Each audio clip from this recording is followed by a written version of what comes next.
Yung mga bata, ah, kumusta kayo? So, nung nakaraang linggo, napag-aralan natin ang mga nakikita natin sa bahay papuntang paaralan.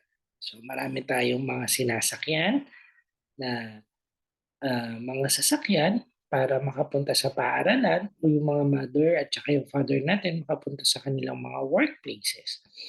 And also, marami rin tayong nakikita bukod sa mga sasakyan, yung mga puno, mga gusali, at iba pang mga struktura ang nakikita natin, mga iba pang mga building.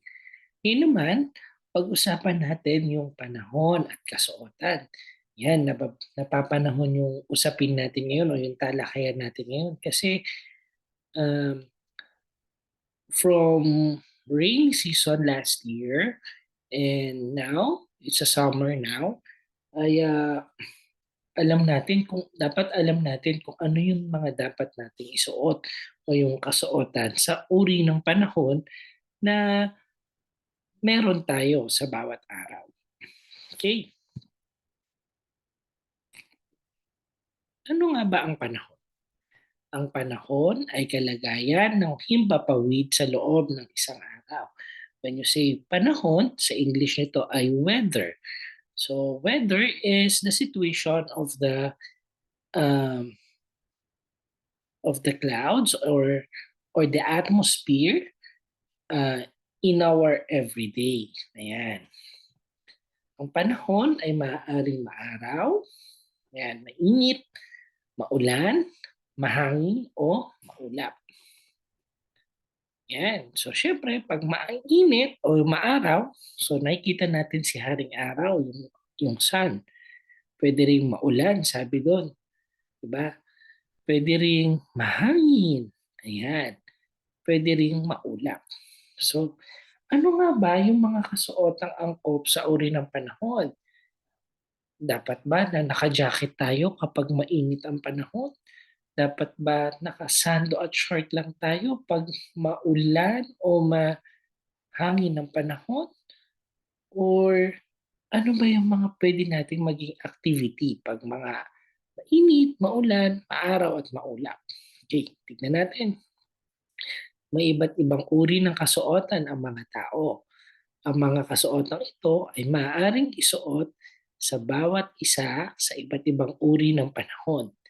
May kasuotang para sa tag-araw, maaaring isuot ito kapag mainit ang panahon, katulad ngayon. Katulad yan, sunglass, di ba? Mga eyeglasses natin. Siyempre, nakakasilaw pag mainit ang panahon. Kaya may protection tayo sa mata. Sando. Ayan, lalo na sa mga lalaki, no? Best mag-wear ng sando kasi mainit.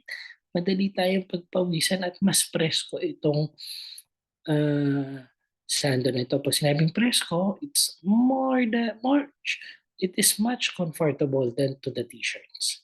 Yan, yung mga t-shirt na mga light lang, yung mga color white, at not too dark, yung mga t-shirts, yung mga maninipis na tela. Yan, magandang suot yan pag tag-init. Polo shirt, ayan, syempre mga light, ano lang, mga light colors lang. Shorts, yan. Pants, yan. Kapag lalo na pag-aalis tayo, pwede yan, mga jeans. Cap, yan, yung mga sombrero. Okay. Sa babae, syempre may mga sando din, may walking short, yung mga dress na walang sleeve o yung mga manipis lang yung straps, yan, magandang isuot yan pag tag-init. Ayan. So, syempre hat at slippers. Yan. Okay. May mga kasuotang angkop naman pag sa malamig at maulang panahon. Katulad ng, syempre, jacket, no? Yung raincoat at saka yung bota, yung boots, tsaka payong. Yan, madalas natin ginagamit pag maulan. Yan, mga sweatshirts na mga may hoodie. Yan yung mga madalas natin gamitin. So, may mga iba't iba rin pangkasuotan na tayong ginagamit. Siyempre, yan, ano yan? Mga pang simba. Yan, pang party. Ito naman, pantulog, ayan, ito rin puwede rin pangsimba, 'yan. At siyempre yung ating school uniform, 'yan ginagamit natin 'pag may pasok, okey. So ilan lang 'yan sa mga, kasuotang ating sinusuot kapag tag-init, tag-ulan or, ah, taglamig, 'yan.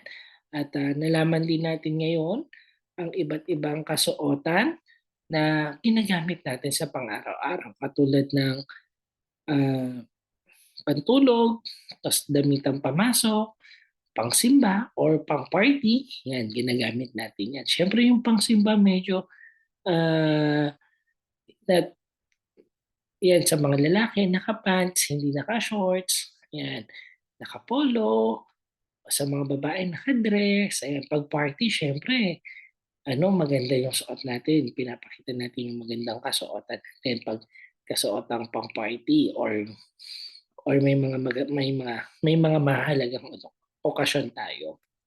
Yan.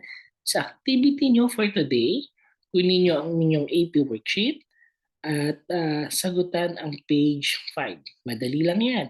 So, malalaman niyo, ang gagawin niyo lang ay bilugin ang mga kasuotang hindi kabilang or not belong sa mga sumusunod na sitwasyon. Halimbawa, 'pag malakas ang ulan, alin yung dapat na hindi bilugan? Yung kapote ba, yung payong ba, yung sando, o yung jacket? Alin dun yung hindi dapat kasama na isuot kapag umuulan?